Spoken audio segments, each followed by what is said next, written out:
come on here, and it's been a while since I made a video, but I wanted to come on here and talk about bullying.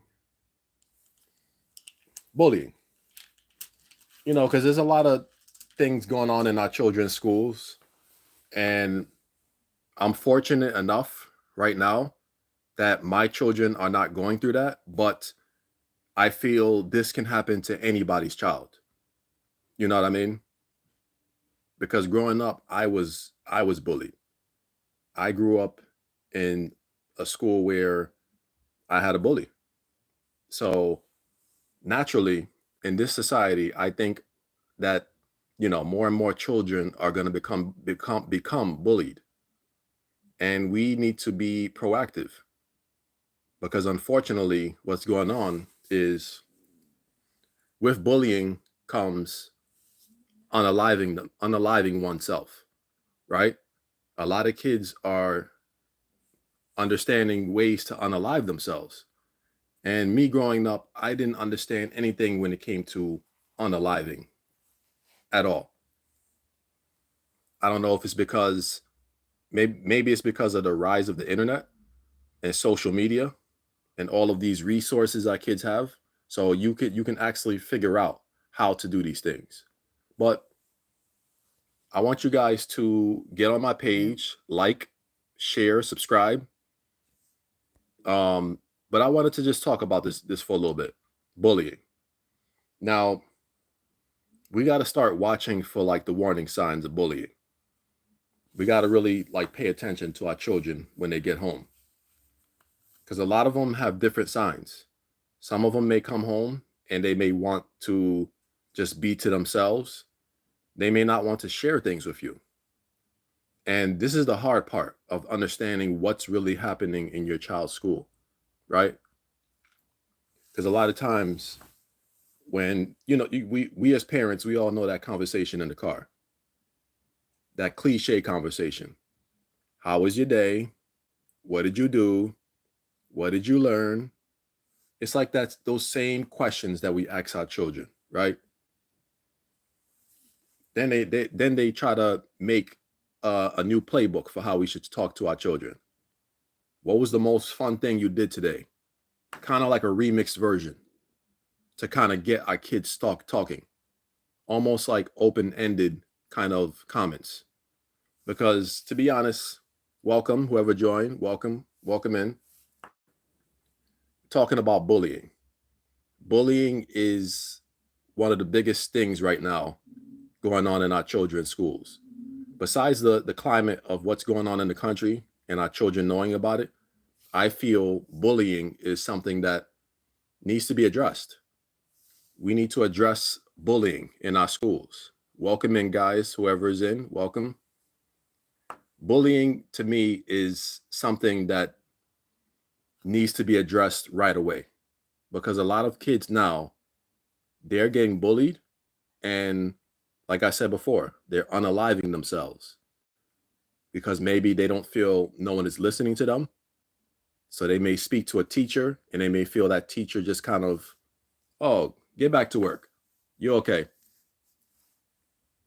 Because there's teachers that will ignore what your child is saying, right? Your child is raising their hand or coming to them in private, trying to let them know that they feel uncomfortable by another student, or another student put their hands on them, right? All of this is bullying, whether it's verbal or physical.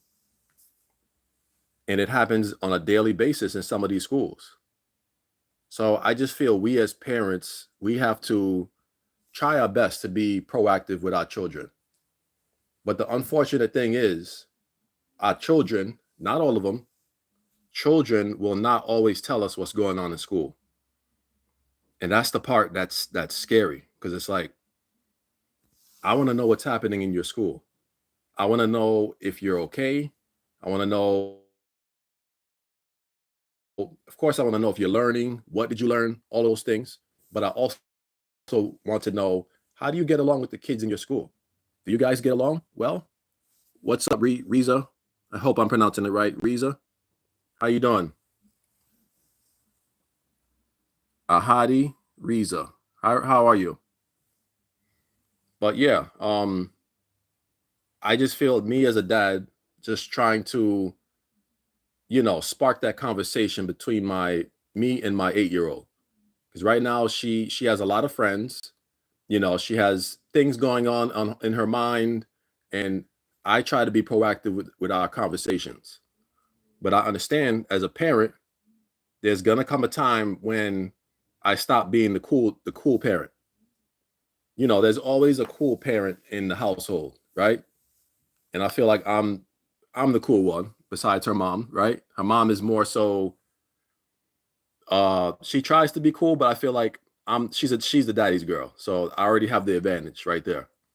Um yeah, so I try to speak to my child about certain situations, and I do speak to her about bullying. And if she ever feels uncomfortable, here's the thing: we all as parents should be speaking to our children at a young age. Speak to your children, let them know if you ever feel uncomfortable in school, if anybody ever makes you feel uncomfortable in school, tell your parents, but also tell a teacher. Teachers won't always do anything about it. That's what we got to realize. But you got to tell your children, make sure you tell us as parents. Let us know what's going on. Also, another thing that I can tell you guys is what's going on, Dari Gomez. How you doing? Welcome, welcome. How you guys doing? Another thing I would say, and I learned this from a younger parent. I was a younger parent, and I learned it during this stage, the younger ages of my children. We're talking about bullying, Dari. Bullying with these kids. So what I learned is when you're showing your young child about body parts and what to call them, make sure you're teaching your children the correct terms for body parts. So for example, don't call uh, your vagina Comanche or any of these little cute kind of nicknames. No, call it what it is. The reason I'm saying this is because if they're ever in school and something happens, right? And somebody does something to them, they're going to call it exactly the term that it's called, not any of these cute nicknames, because that can be misconstrued in any kind of way when they feel that's what it's called. So always call each body part by the specific name. So if anything goes down in schools, your child will know this person touched my vagina or this person touched my penis. So we gotta really show our kids and teach them the correct terms for their body parts. That's very important. So again, with bullying, let's get back to the topic. I growing up, I was bullied. I had a bully. And the bully that I had, he would want to slap box. Slap boxing was a thing back in the day. It was like a it was almost like a fun activity to do. But the thing about slap boxing, you slap someone in the wrong way, it becomes a fight. So back in the day, it just wasn't cool when you did it because the possibility or the probability of you actually having a real life fight with someone from slap boxing is exponentially high. And you got to understand that. So anyway, he would want to slap box every day. And it got to a point where I just did not want to be around this guy. He would try to do it to me when I was just trying to mind my business. And it would happen every single day in school, every single day. What's going on, Susie? I appreciate the like and the sub. I appreciate that. We're talking about bullying. So I'm just like, I didn't know what to do.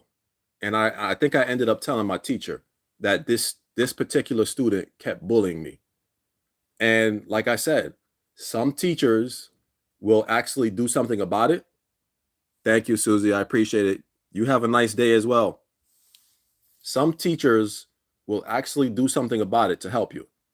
And some other teachers will shoo you off like nothing matters. Like basically like you're not doing anything. So they'll say, "Oh, it's nothing. Go back to work. Go do your work. It's okay." And that's why I say we got to show our kids, tell our kids, make sure when you get home, you tell your parents what's going on in school. Try to. It's not going to always be successful because a lot of them may not want to talk to us like that. Yeah, Dan, Dari. Oh yeah, I hate those type of teachers too, for sure. And I grew up with a lot of those kind of teachers, unfortunately. So with our kids today, I feel our kids today, they got it so rough. Like they have way too many resources that I feel is almost a detriment. Like I feel it's a gift and a curse, but I feel like that a lot of times it's more of a curse, and it becomes more dangerous for them because of all these resources they have readily available. And that's the harsh part about it. That is the harsh part about what's going on in this reality now. And I've seen stories of news stories, by the way. I've seen stories of a one guy in particular that I can think of. One guy, his daughter was being bullied, right? His daughter was being bullied, and I think what he did was he went the nice, appropriate way first. He told the principal that his daughter was being bullied. He let them know. I think he spoke with the teachers as well, just to let them know, listen, my daughter is being bullied, and what are we going to do about it? So time goes on. Nothing was done about it. The bullying kept continuing. Then this gentleman, I think what he did was he decided to speak to the parents next. That's what he decided to do. I'm going to speak to the parents and see what I can tell them or talk to them about the situation. Because sometimes when you can't reach out to the teachers and you feel like the teachers are not listening to you, and you feel like, okay, if the teachers are not going to do anything about it, me as a parent, I have to do something about it. So he reached out to the parents. The parents seemed like they were just kind of neglecting what he was saying. So now what this guy did next, a lot of people probably don't agree with. He decides to get some of, I think it was his brothers or friends. He got some of his brothers or friends, whichever one, I forgot which one, and he ended up jumping the other bully's father, because he couldn't get a response from the teachers. He couldn't get a response from anyone else. So they decided to jump the bully's father. And then he ended up writing, I think he wrote an email saying, this is what happens when such and such happens, when you can't figure out a solution. This is a lesson to the little girl. And he wrote the letter to the little girl, the bully, saying, this is life. When you don't stop doing this, this happens. Almost like a domino effect consequence.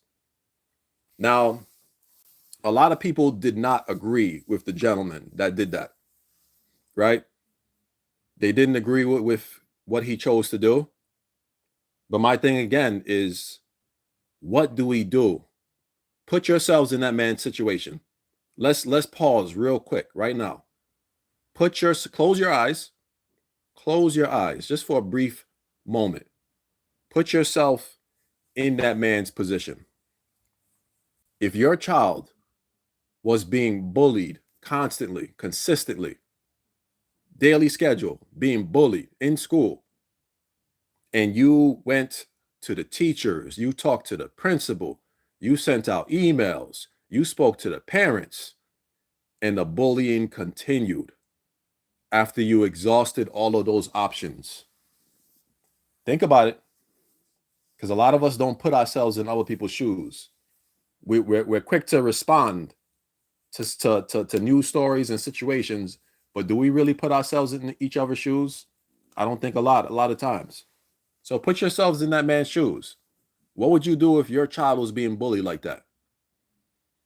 Think about it. Let's take a brief moment to pause in silence. I'm going to stare awkwardly at the camera in the meantime.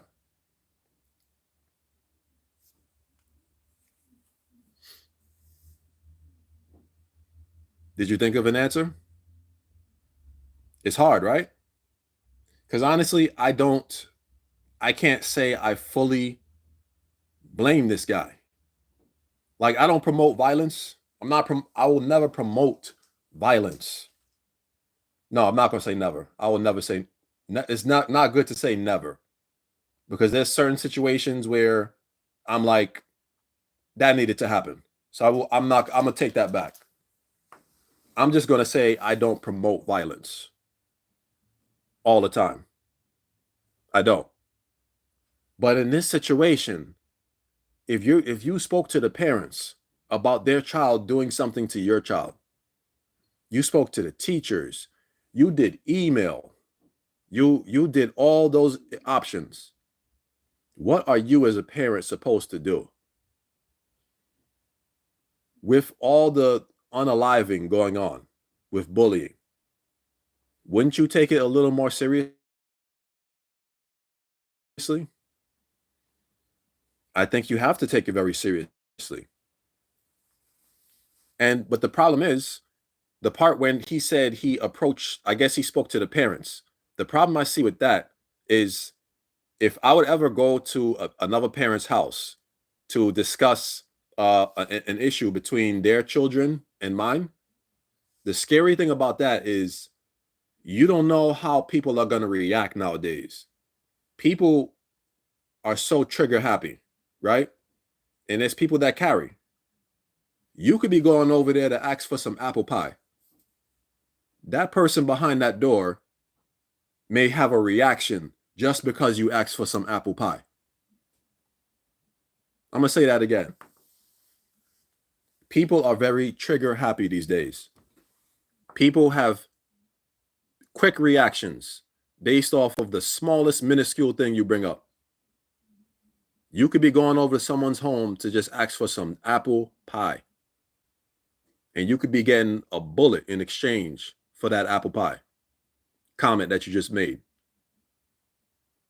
And it's serious. Like, people are so triggered these days, pun intended. People are so triggered these days with anything you verbalize to them. So like I said, if you go over to anyone's home, you don't know strangers' reactions. You don't know how they'll react to what you're going to tell them. So if you're knocking on their door and you're about to tell them, your child is bothering my child in school, and I wanted to talk about it, some of them automatically take offense. What do you mean, my child? My child don't do none of that. Nah. Yeah, all right. Your child is an angel. Yeah, all right. And then all of a sudden, now you're in this verbal confrontation with this parent, when your intention was only probably just to go over there and speak amicably between two adults, right? But you got to understand, there's a lot of adult looking people.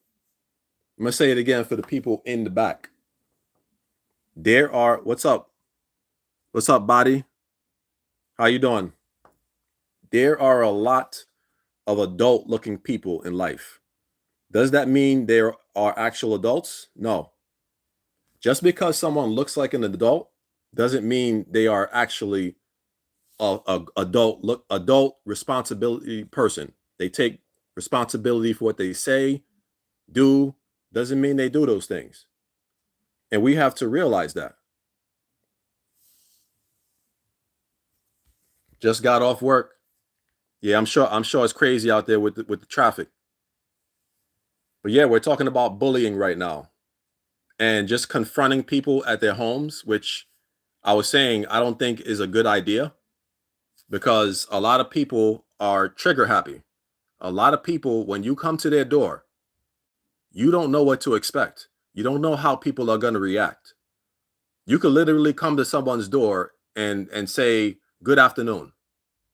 Some people will be triggered by that good afternoon just because you arrived at their home and they weren't expecting you. Real talk.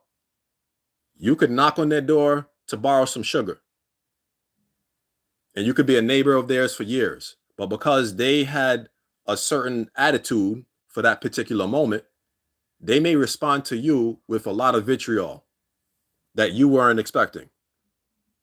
So that's why I say any instance where your child is being bullied and you have the notion in your mind that I'm going to go to this person's house and just have a conversation. You know what I mean?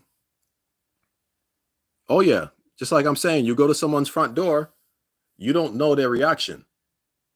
And you have to be proactive in thinking, I have to understand this right here. I have to understand if I go to a random stranger's door, I have to understand they may not like it. They may not like me. They may not like what I'm about to tell them. I have to understand what their reaction may be, because it may be a reaction that I'm not ready for. Because there's been instances on the news where people have knocked on strangers' doors and have gotten shot. Seriously, this happens. And it's from people that are just knocking on the door looking for help sometimes. Just looking for help and end up getting shot and killed. So that's why I'm very wary when it comes to addressing other parents at their home. I would prefer to address other parents when I see them in the street, as opposed to going to their home and addressing them. Because there's a lot of people that don't like unexpected visitors. You got to understand that. People do not like the unexpected. So when you knock on someone's door randomly without them knowing that you are coming over, some of them get really agitated. Really agitated. Think about on Halloween, people who don't celebrate Halloween. What do when someone comes to the door? Some of them duck around so nobody can see them by the window. They close their curtains because they don't want to be bothered. They don't want to be bothered by anyone. And with this bullying situation, we really got to be proactive and figure out ways in which we can just be a factor in finding a solution for our children, because our children are suffering with this bullying nowadays. Let me see. That's true. People don't. I am one of them. Yeah. We just got to find ways to be there for our children. A lot of our children may show us ways that or show us how they feel. They may want to talk to us, or they may not want to talk to us. But we have to be the proactive parents and let our children know that we are here for you. We want to know what you're doing in school. We want to know who you're talking to. Because one of the worst things is to not know who your children are hanging out with. That's one of the worst things, especially as your children are getting older. You want to know everybody your children is hanging around, because there could be that one person that they think is cool. And once you get to know that other person, you realize that person is not the person that should be hanging around your child. And the unfortunate thing is, there's going to be inappropriate friends that our children hang around that they're going to look up to. That's the part where I'm like, all right, I hope the wisdom that I shared with my child earlier, I hope it kicks in. Because now that child that hangs out with your child may introduce your child to things that they shouldn't be looking at. They may show them websites they shouldn't be looking at. They may put ideas in their heads that they shouldn't be thinking about. Yep, that's one of my biggest fear for my boys. Yeah, tell me some fears. Because honestly, as parents, we go through a whole lot of things with our children. There's a lot of fears that kind of like freeze us up in the moment, because we want the best for our children, but there's a lot of things that we're not sure how to make the solution for. Because let's be honest, parenting, there's no instruction manual. There are no instructions on how to raise these kids. And the older they get, the more they start getting into things, different activities, which is good, but there's some activities that are not good for them. But they're going to get into new things, and we as parents got to understand our children are going to go through different phases. And some of those phases may look like, okay, you're not the cool parent. I don't want to talk to you. Don't kiss me anymore in front of my friends. That's a phase that I feel is going to be tough for me. I have 2 girls, and that's going to be hard. That's going to be hard for me. Like, I'm one of the physical touch kind of parents. Like, I hug on my kids. I kiss them in front of their friends. Like, I'm that parent. So the day that my daughter tells me she does not want me to kiss her in front of her friends, that's going to be a hard day for me. I'm going to be honest. That's going to be a hard day for me. And I'm probably not going to listen the first couple of times. I'm going to be honest. I'm probably not going to listen the first couple of times. I'm going to still kiss on her. Because at a certain phase, kids don't want you hanging around them. Like, they'll talk to you when they're ready, but it's almost like you just become that guy in the house. As your children get older, they just see you as their dad, but they'll probably start seeing you as the guy that married their mom. They'll always love you, but like I said, children go through certain phases in life, and the phase will always change as they get older. But when it comes back to this bullying topic, we just have to be proactive.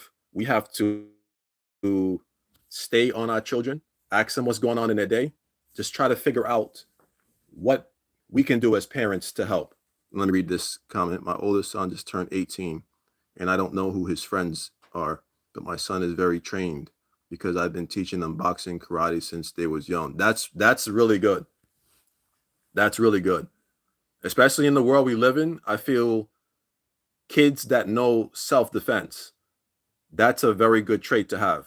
Like, you should be able to defend yourself, because you're going to go out into a world, your sons will go out into the world by themselves one day. So they need to know how to defend themselves. Women especially, I feel, should know how to defend themselves. There should be no reason why a woman should not know how to defend herself. My opinion. I just feel like in this day and age where people prey on women and kids or anyone that's more vulnerable, why not? Why wouldn't you learn how to defend yourself? Again, with this bullying, we just gotta do our part with trying to understand where our kids are, and we got to get on their level. That's important, because a lot of times we speak to our children like adults all the time. By that, I mean, we speak to them from our understanding as adults. But there's times as adults, we got to realize sometimes our children, they just need a hug.